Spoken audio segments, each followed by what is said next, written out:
గౌరవనీయులైన ఈ వేదిక అలంకరించినటువంటి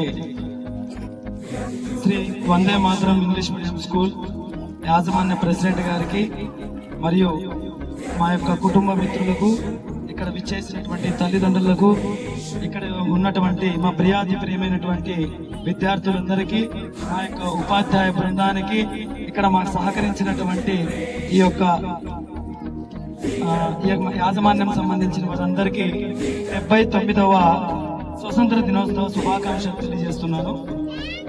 79వ స్వతంత్ర దినోత్సవ సందర్భంగా నేను తెలియజేసే మీకు రెండు విషయాలు మాత్రమే తెలియజేస్తాను. జాగ్రత్తగా పాటించాలి.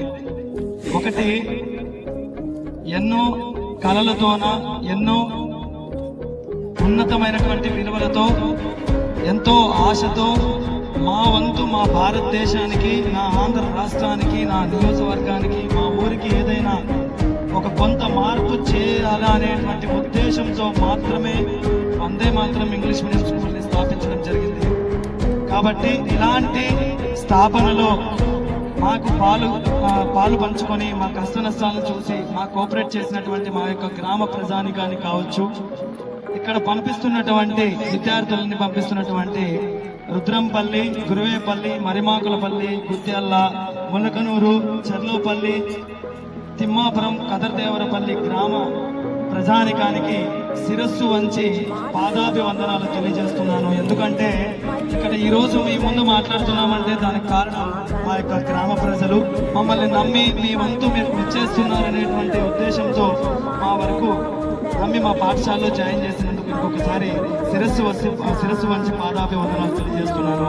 నెక్స్ట్, పిల్లలందరికీ ఒకటే విషయం, మనం ఈ రోజు నుంచి స్వతంత్రం వచ్చింది అంటే ఇక్కడ మీ అందరికి ఒక్కొక్క వేషధారణ తెలియజేశాం.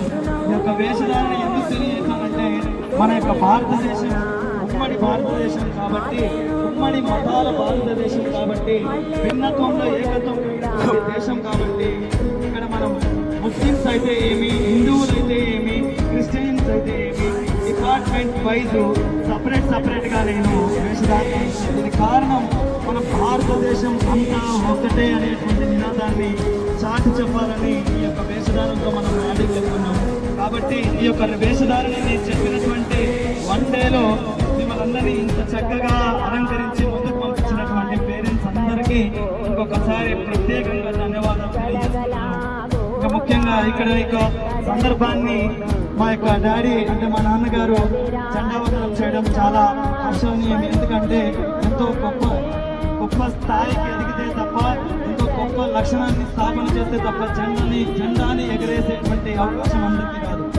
ఎవరికైనా వస్తుందో జెండాని ఎగరేసే అవకాశం రాదు. ఒక ప్రధానికానికి, ఒక ప్రతినిధులకి, ఒక గవర్నమెంట్ ఎంప్లాయీస్ కి, ఒక సంస్థని స్టార్ట్ చేసేటువంటి వాళ్ళకి మాత్రమే ఈ యొక్క జెండా ఆవిష్కరణ చేసేటువంటి అవకాశం వస్తుంది. కాబట్టి ఈ యొక్క అవకాశాన్ని నా భారతదేశం కోసం, నా భారతదేశ జెండాని మా యొక్క తండ్రి గారి చేతుల మీద ఎగరేసేలా చేయడం నాకెంతో ఆసక్తికరంగా, తర్వాత ఎంతో ఈ యొక్క గొప్ప అవకాశాన్ని దేవుడు మాకు సహకరించినందుకు ప్రత్యేకంగా ధన్యవాదాలు తెలియజేసుకుంటూ, లాస్ట్ బట్ నాట్ లీస్ట్, స్వతంత్ర సమరం అంటే సార్ మనకు తెలిసినంత వరకు ఎంతో మంది గొప్ప లాంటి వ్యక్తులు ఇక్కడ ఉన్నటువంటి భగత్ సింగ్, ఇక్కడ ఉన్నటువంటి సుభాష్ చంద్రబోస్ ఇలాంటి గొప్ప వ్యక్తులందరూ పోరాడితే మన భారతదేశానికి స్వతంత్రం వచ్చిందని చాలా మంది చెప్తున్నారు. కాకపోతే నిజమైన స్వాతంత్రం ఎప్పుడొస్తుందంటే మనము మన పనుల్ని నిర్వర్తించే దానిలో స్ట్రిక్ట్ గా ఎవరి పనులు మనం సక్రమంగా చేయగలిగితే, బాధ్యతయుతంగా చేయగలిగితే, వేరే వాళ్ళ పైన ఆధారపడకుండా చేయగలిగితే ఆ రోజు మన యొక్క భారతదేశానికి నిజమైన స్వాతంత్రం వస్తుందని నేను గట్టిగా నమ్ముతూ ఈ అవకాశం ఇచ్చినటువంటి మా యొక్క యాజమాన్యానికి, మరి తర్వాత మా యొక్క టీచర్స్కి, తర్వాత ఇక్కడ ఉన్నటువంటి పిల్లలందరికీ, తల్లిదండ్రులకి ఒకటే తెలియజేస్తున్నాను. తల్లిదండ్రులు పిల్లలకి ఇచ్చే నిజమైన ఆస్తి చదువు ఒక్కటే. ఇది ఒక నా నినాదము. నా రైటింగ్స్ లో నేను మొట్టమొదటిసారిగా దీన్ని తీసుకోవడం జరిగింది. కాబట్టి తల్లిదండ్రులు పిల్లలు ఇచ్చే నిజమైన ఆస్తి చదువు ఒక్కటే. ఎన్ని కోట్లు ఇచ్చినా ఎన్ని బిల్డింగ్స్ ఇచ్చినా నీ కొడుకు మంచోడైతే నిలబెట్టుకుంటాడు, లేకపోతే ఖచ్చితంగా ఆ యొక్క ఆస్తుపాస్తులను నిలబెట్టుకోలేడు. కానీ అతనికి ఇచ్చినటువంటి ఆ చదువుని మాత్రం నిలబెట్టుకుంటాడు. కాబట్టి ఆ యొక్క చదువుని ఈ రోజు మాకు అందించినటువంటి మా యొక్క తండ్రి గారికి ఇంకొకసారి పాదాభివందనాలు తెలియజేస్తూ ఈ రోజు మీ ముందుకి ఈ రోజు మేము చదువు వల్లనే నిలబడ్డామని దీనికి ఒక ఎగ్జాంపుల్